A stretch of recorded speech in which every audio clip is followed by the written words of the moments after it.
ನಮಸ್ತೆ. ಶ್ರೀ ಪರಂಜ್ಯೋತಿ ಭಗವತಿ ಭಗವಾನರ ಪವಾಡ.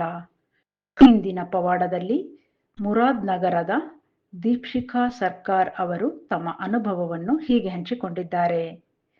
ನನ್ನ ಈ ಜೀವನವು ಶ್ರೀ ಪರಂಜ್ಯೋತಿ ಭಗವತಿ ಭಗವಾನರ ಅಪಾರ ಕರುಣೆಯ ಅಮೂಲ್ಯ ಕೊಡುಗೆಯಾಗಿದೆ. ಇದಕ್ಕಾಗಿ ನಾನು ಅವರಿಗೆ ಚಿರಋಣಿಯಾಗಿದ್ದೇನೆ.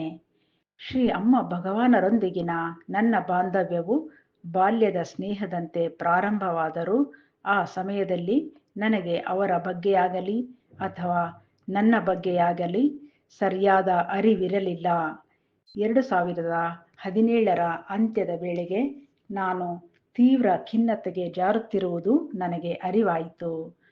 ನೋವು, ಕೋಪ, ಅಸೂಯೆ ಮತ್ತು ಭಯದಂತಹ ನಕಾರಾತ್ಮಕ ಭಾವನೆಗಳು ನನ್ನನ್ನು ಆವರಿಸಿದ್ದವು. ನಾನು ಕೀಳರಿಮೆ, ನಿಷ್ಪ್ರಯೋಜಕತೆಯ ಭಾವನೆ ಮತ್ತು ಒಂದು ಸೆರೆಮನೆಯಲ್ಲಿ ಸಿಲುಕಿಕೊಂಡಂತೆ ಸದಾ ಅನುಭವಿಸುತ್ತಿದ್ದೆ.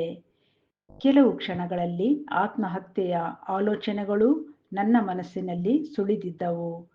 ಶ್ರೀ ಪರಂಜ್ಯೋತಿ ಭಗವತಿ ಭಗವಾನರ ಕೃಪೆ ಮತ್ತು ನಮ್ಮ ದಾಸಾಜಿಯವರ ಮಾರ್ಗದರ್ಶನದಿಂದಾಗಿ ಪರಿಸ್ಥಿತಿಯು ನಿಧಾನವಾಗಿ ಬದಲಾಗತೊಡಗಿತು.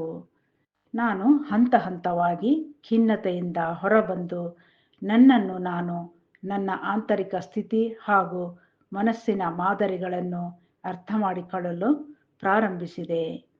ನಾನು ನನ್ನ ಆಲೋಚನೆಗಳು, ಭಾವನೆಗಳು ಮತ್ತು ಕ್ರಿಯೆಗಳನ್ನು ಜಾಗರೂಕತೆಯಿಂದ ಗಮನಿಸಲು ಪ್ರಾರಂಭಿಸಿದೆ. ಕಳೆದ ವರ್ಷ ಆನಂದ ದೀಕ್ಷಾ ಪ್ರಕ್ರಿಯೆಗಳಲ್ಲಿ ಭಾಗವಹಿಸಿದ ನಂತರ ನನ್ನಲ್ಲಿ ಆಳವಾದ ಪರಿವರ್ತನೆ ಉಂಟಾಯಿತು. ಇಂದು ಕೆಲಸದ ಸಮಯದಲ್ಲಿ ನಾನು ತುಂಬಾ ಉತ್ಸಾಹದಿಂದ ಮತ್ತು ಚೈತನ್ಯದಿಂದ ಇರುತ್ತೇನೆ.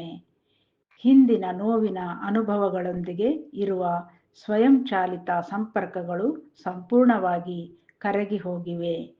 ನಾನು ಇತರರ ಮಾತುಗಳನ್ನು ಕೇಳುವಾಗ ಮನಸ್ಸಿನಲ್ಲಿ ಯಾವುದೇ ಅನಗತ್ಯ ಆಂತರಿಕ ವ್ಯಾಖ್ಯಾನಗಳಿರುವುದಿಲ್ಲ.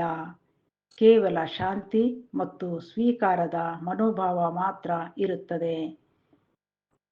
ನಾನು ನನ್ನನ್ನು ತಾರ್ಕಿಕ ವ್ಯಕ್ತಿ ಎಂದು ಪರಿಗಣಿಸಿದ್ದರೂ ಈಗ ಅಗತ್ಯವಿದ್ದಾಗ ಮಾತ್ರ ಯೋಚಿಸುತ್ತೇನೆ. ಉಳಿದ ಸಮಯದಲ್ಲಿ ನಾನು ಸಹಜವಾದ ಆನಂದದ ಸ್ಥಿತಿಯಲ್ಲಿರುತ್ತೇನೆ. ನನ್ನ ಲ್ಯಾಪ್ಟಾಪ್ ಪರದೆ ಅಥವಾ ರಸ್ತೆಯನ್ನು ನೋಡುವಂತಹ ಅತ್ಯಂತ ಸರಳ ವಿಷಯಗಳಲ್ಲಿಯೂ ಸಹ ನಾನು ಸಂತೋಷವನ್ನು ಕಂಡುಕೊಳ್ಳುತ್ತೇನೆ. ನನ್ನಲ್ಲಿ ಆದ ಈ ಪರಿವರ್ತನೆ ಎಷ್ಟು ಆಳವಾಗಿದೆ ಎಂದರೆ ಅದು ನನ್ನ ಸುತ್ತಮುತ್ತಲಿನ ಎಲ್ಲರಿಗೂ ಆಶ್ಚರ್ಯವನ್ನುಂಟು ಮಾಡಿದೆ. ಈಗ ಕೃತಜ್ಞತಾಭಾವವು ನನ್ನಲ್ಲಿ ಸಹಜವಾಗಿ ಹರಿಯುತ್ತಿದೆ, ಏಕೆಂದರೆ ನನ್ನ ಜೀವನದಲ್ಲಿ ಶ್ರೀ ಪರಂಜ್ಯೋತಿ ಭಗವತಿ ಭಗವಾನರ ಪವಾಡಗಳು ಅನಂತವಾಗಿವೆ.